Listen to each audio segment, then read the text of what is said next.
Brevísimo, un programa radial dedicado al relato corto, letras, autores y viajes que nos hacen soñar en pocas palabras.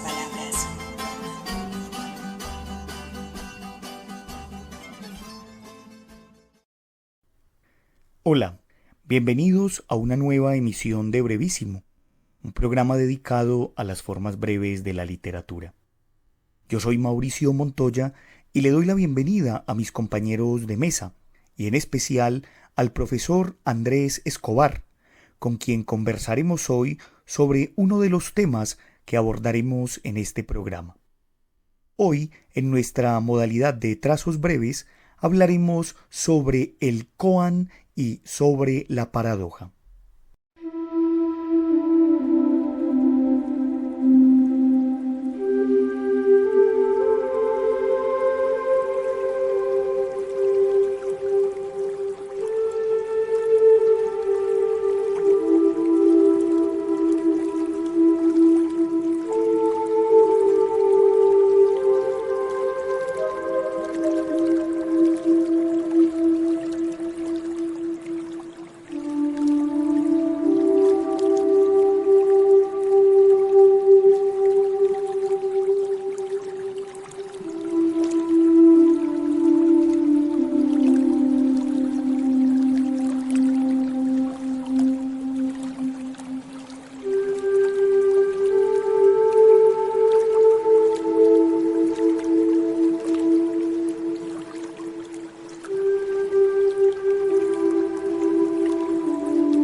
Escuchábamos un fragmento de música zen, acompañada de sonidos naturales, un tipo de melodía usado regularmente para la meditación de los practicantes de esta rama del budismo. Vale decir que esa doctrina religiosa o espiritual que conocemos bajo el nombre del budismo posee varias ramificaciones.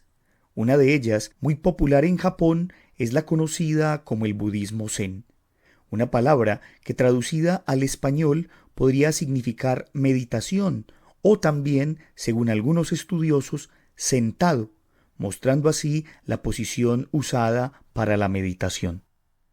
Aunque el zen nació en China durante la dinastía Tang y se popularizó durante la dinastía Song, utilizando también los koan como formas para ilustrar una visión no conceptual de las enseñanzas budistas, fue en el Japón donde una de las escuelas budistas, conocida como Rinzai, popularizó el uso de los koan en la meditación.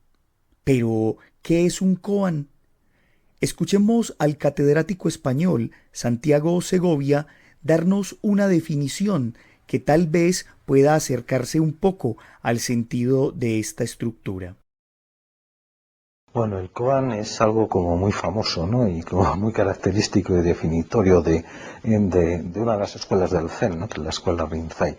El koan en realidad es una paradoja, es una pregunta o un enunciado paradójico que carece de solución lógica y que el maestro, digamos, pone como tarea al discípulo, al practicante del Zen, ¿no?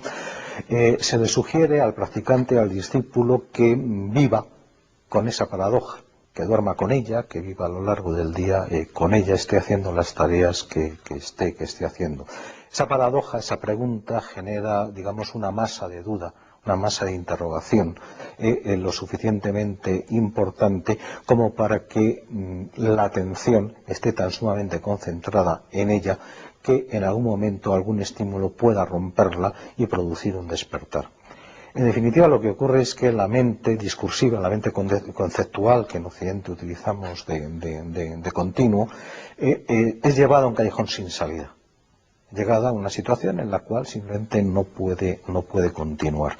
Y en ese callejón sin salida es en todo caso cuando se produce el despertar.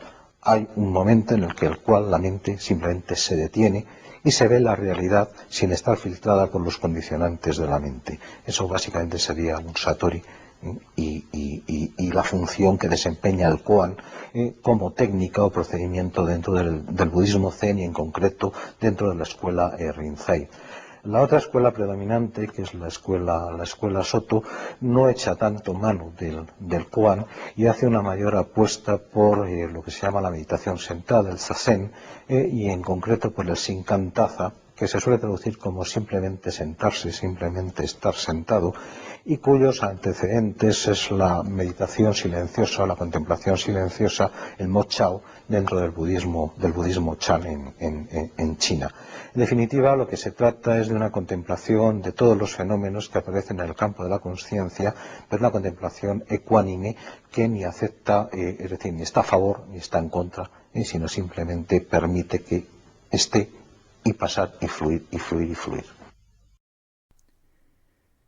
Un maestro zen aplaude, mira a sus discípulos y dice: este es el sonido que hacen dos manos.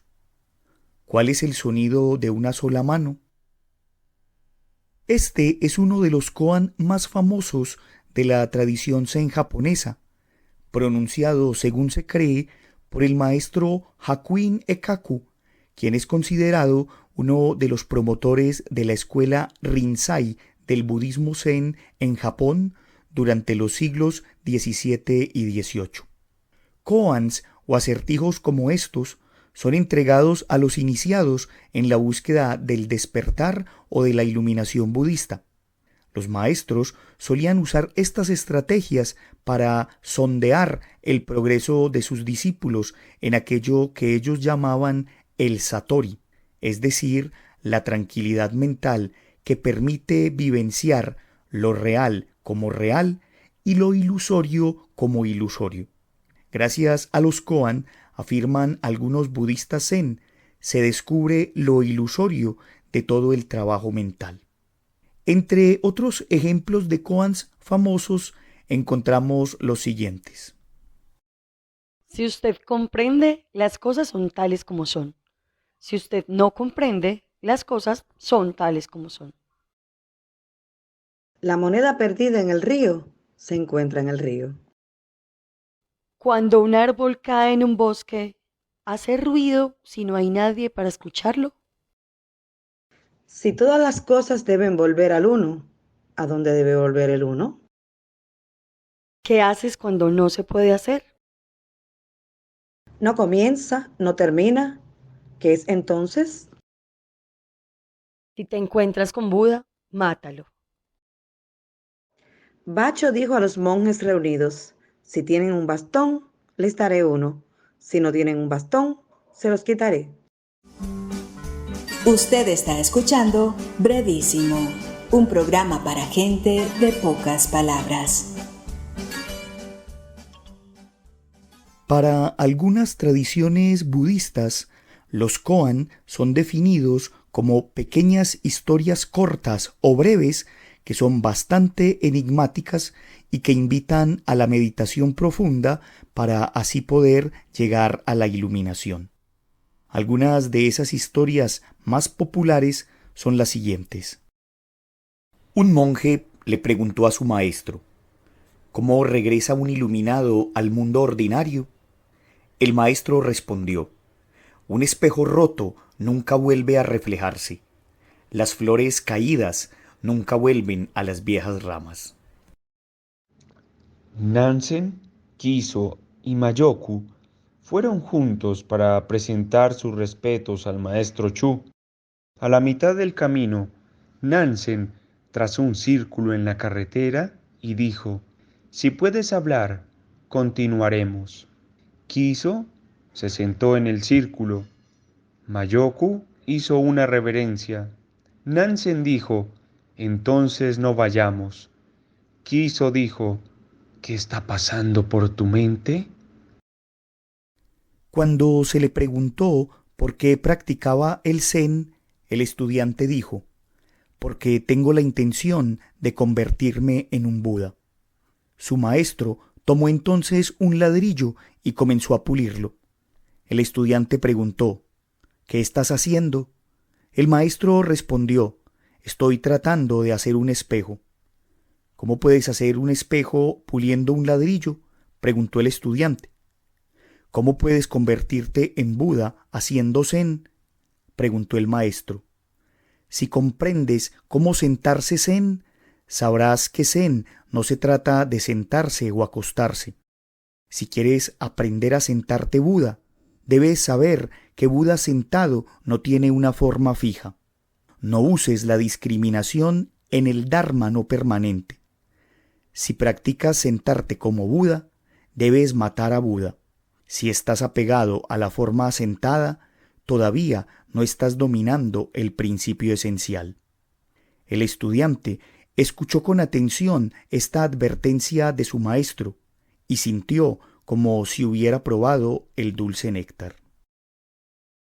Por último, en relación con el tema del koan, hay que decir que los maestros del budismo zen sostienen que los koan, que son entregados a sus discípulos, poseen un grado de dificultad que podría medirse de 1 a 5, siendo 1 el koan llamado de nivel de iniciación o de entrada a la puerta del zen, siendo el 3 el koan llamado de investigación de las palabras, y siendo el 5 el koan que augura el despertar y que se encuentra asociado con un sutra budista, es decir, con un discurso que se le conoce bajo el nombre de el discurso de la guirnalda o la sutra de la guirnalda, que es uno de los más largos de la tradición del budismo y que se cree fue pronunciado por el Buda al momento de alcanzar la iluminación.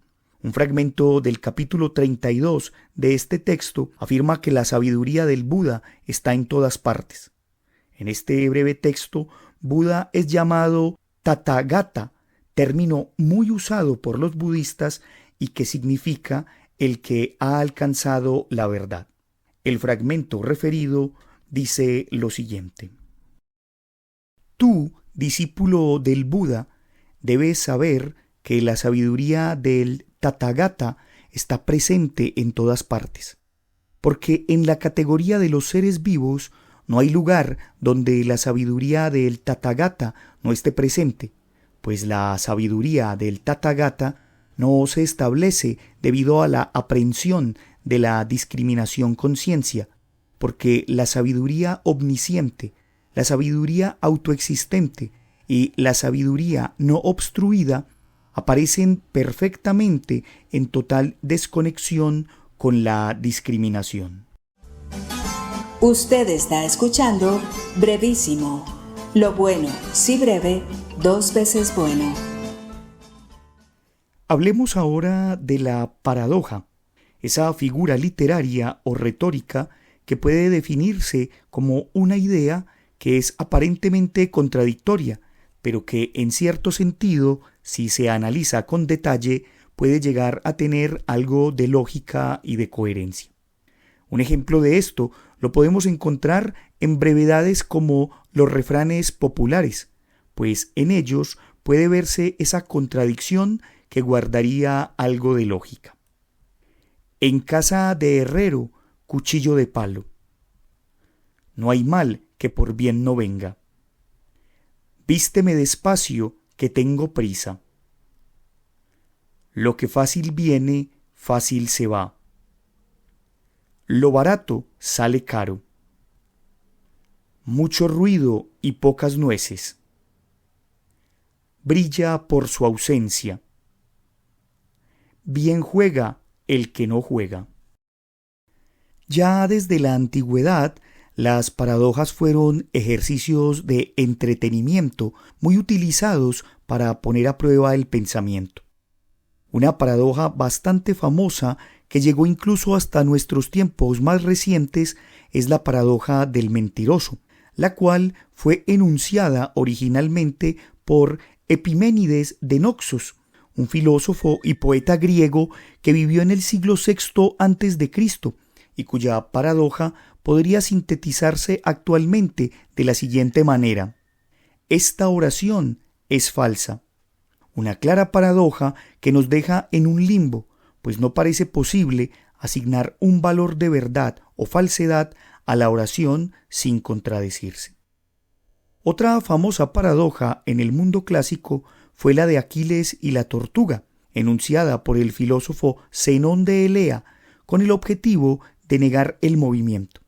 Pero démosle la palabra a nuestro invitado del día de hoy, el profesor y filósofo Andrés Escobar, y preguntémosle primero sobre la definición que él puede darnos de paradoja y a su vez sobre una posible explicación de esta famosa paradoja de Zenón de Elea. Una paradoja es una declaración aparentemente contradictoria que de alguna manera nos puede revelar una verdad más profunda y generar una reflexión sobre la lógica, sobre el sentido común de ciertos eventos, de ciertos fenómenos. Las paradojas son comunes en la filosofía, en la literatura y en la ciencia, y a menudo se utilizan para ilustrar conceptos complejos y también para plantear preguntas provocativas sobre la naturaleza de la realidad, o por qué no decirlo, de ciertas realidades. Y entonces viene un ejemplo clásico de paradoja, y es la paradoja de Aquiles y la tortuga, propuesta por Zenón de Elea, filósofo griego. En ella, Aquiles, el héroe, le propone a la tortuga un duelo, un desafío, ¿cierto? Y le da una ventaja, ¿cierto? Un espacio de ventaja.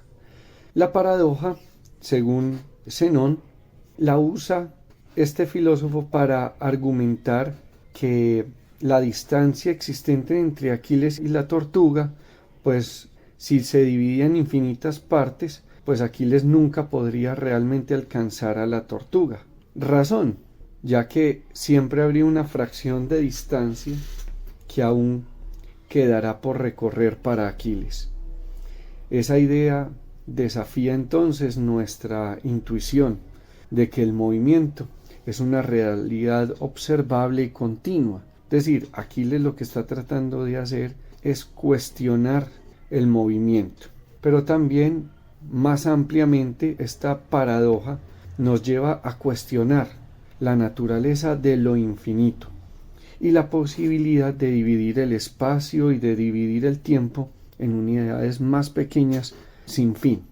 Nos pregunta, o nos lleva más bien a preguntarnos sobre la relación que existe entre la realidad observable y las intuiciones o las percepciones intuitivas que nosotros tenemos de los fenómenos, de los sucesos o de las cosas que nos pasan en esta realidad. De esta manera, entonces, la paradoja nos abre un espacio y un escenario interesantísimo para descubrir, como les decía, que la realidad es mucho más compleja y nos puede llevar a entender realidades, conceptos e ideas mucho más profundas que simplemente, como en este ejemplo, como Aquiles le da tiempo a la tortuga espacio, suponiendo que la tortuga es más lenta que él. En última instancia, entonces, la paradoja nos desafía a profundizar en la naturaleza del movimiento, el cambio y, por qué no, en la realidad misma. Otra paradoja particular postulada por Zenón de Elea fue la paradoja dicotómica. Escuchemos en qué consistía y cómo fue solucionada. Después de pasar un largo día pensando, Zenón decide caminar desde su casa hacia el parque. El aire fresco despeja su mente y le ayuda a pensar mejor. Para llegar al parque primero tiene que llegar a la mitad del camino al parque. Esta porción de su viaje lleva un tiempo finito. Una vez que llega a la mitad del camino, tiene que caminar la mitad de la distancia. De nuevo, esto lleva un tiempo finito. Una vez que llega ahí, tiene que caminar la mitad de la distancia que le queda, lo cual lleva un tiempo finito. Esto ocurre una y otra vez. Puede verse que podemos seguir así indefinidamente dividiendo la distancia que queda en distancias cada vez más pequeñas. Cada uno requiere un tiempo de recorrido. Entonces, ¿cuánto tiempo tarda Zenón para llegar al parque? Bueno, para averiguarlo, hay que sumar los tiempos de cada una de las etapas del viaje. El problema es que hay infinitas etapas en el viaje. Entonces, ¿no debería ser infinito el tiempo total? Este argumento, por cierto, es completamente general. Dice que viajar de un lugar a otro lugar debería llevar un tiempo infinito. En otras palabras, dice que el movimiento es imposible. Esta conclusión es claramente absurda, pero ¿dónde está el error de lógica? Para resolver la paradoja ayuda a hacer de la historia un problema matemático. Supongamos que la casa de Zenón está a 1,6 kilómetros del parque y que Zenón camina a 1,6 kilómetros por hora. El sentido común nos dice que el tiempo de viaje sería 1 hora. Pero veamos las cosas desde el punto de vista de Zenón y dividamos el viaje en etapas. La primera parte del viaje lleva media hora, la siguiente lleva un cuarto de hora, la tercera lleva un octavo de hora, etc. Sumando todos estos tiempos, obtenemos una serie como esta. Ahora, podría decir Zenón, dado que hay infinitos términos a la derecha de la ecuación y que cada término es finito, la suma debería ser infinita, ¿no? Este es el problema del argumento de Zenón. Como ya se han dado cuenta los matemáticos, es posible sumar infinitos términos de tamaño finito y obtener una respuesta finita. ¿Cómo?, se preguntarán. Bien, pensémoslo así. Empecemos con un cuadrado cuya área es de 1 metro. Ahora partámoslo por la mitad, luego por la mitad, y así. Mientras lo hacemos, sigamos la pista de las áreas de las partes. La primera porción tiene 2 partes, cada una con un área de medio. La siguiente porción divide una de ellas por la mitad y así. Pero no importa cuántas veces cortemos las cajas, la superficie total todavía es la suma de las áreas de todas las etapas. Ahora podemos ver por qué elegimos esta forma particular de cortar el cuadrado. Obtuvimos la misma serie infinita que tuvimos en el tiempo del viaje de Zenón. Conforme construimos más y más piezas azules para usar jerga matemática, conforme tomamos el límite cuando n tiende a infinito, todo el cuadrado se cubre de azul. Pero el área del cuadrado es una unidad, por eso la suma infinita debe dar 1. Volviendo al viaje de Zenón, ahora podemos ver cómo se resuelve la paradoja. No solo la serie infinita da un número finito como respuesta, sino que el resultado es el mismo que indica el sentido común. El viaje de Zenón lleva 1 hora. En las paradojas también existe una clasificación. Por citar 2 de esas formas curiosas, podríamos mencionar las paradojas verídicas y las antinomias. Las primeras son aquellas que al leerse por primera vez parecen inverosímiles, pero que en el fondo tienen algo de verdad. Un ejemplo de este tipo de paradoja podría ser: si bien el ahorro es fuente de prosperidad, lo es en la medida que no se generalice. La otra forma de paradoja es la paradoja antinomia, la cual, al leerse, parece ser ambigua y contradictoria, pero tras una nueva lectura nos hace pensar. Un ejemplo de este tipo de paradoja sería la famosa sentencia de Sócrates: solo sé que no sé nada. Muchas paradojas han sido famosas a lo largo de la historia, no solo por su aparente contradicción, sino por todo lo que generan en pensadores que tratan de justificarlas, refutarlas o resolverlas. 2 de esas paradojas curiosas son la paradoja de la fuerza irresistible y la paradoja de la omnipotencia.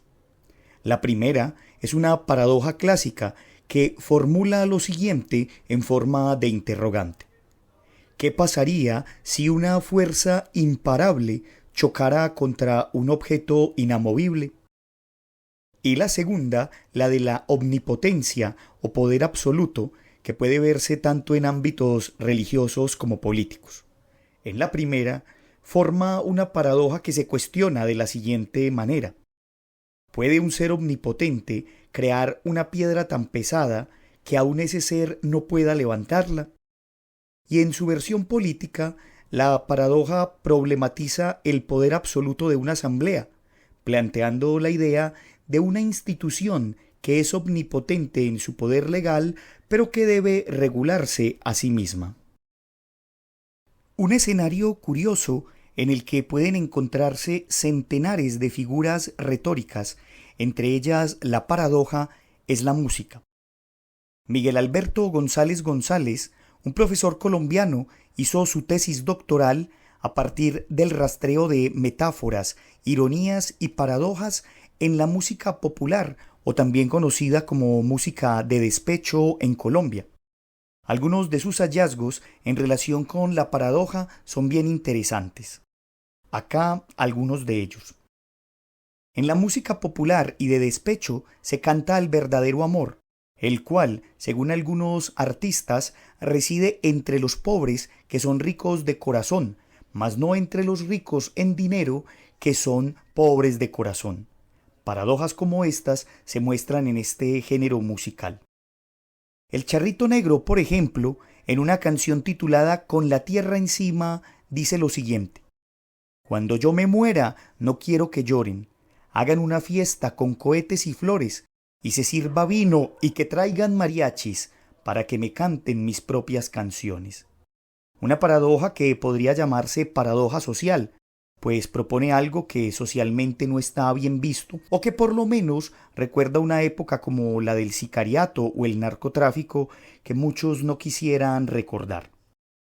Está también el caso del llamado Rey del Despecho, Darío Gómez, quien con su canción Tirana plantea una variedad de paradojas.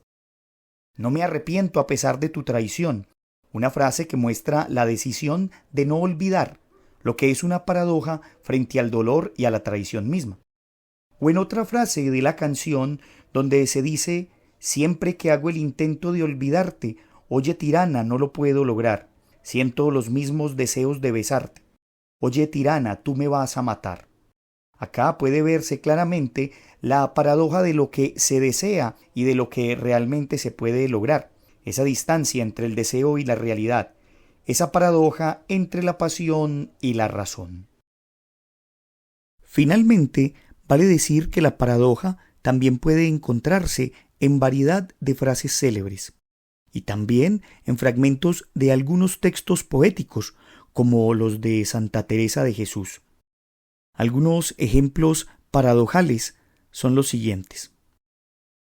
El corazón tiene razones que la razón no entiende.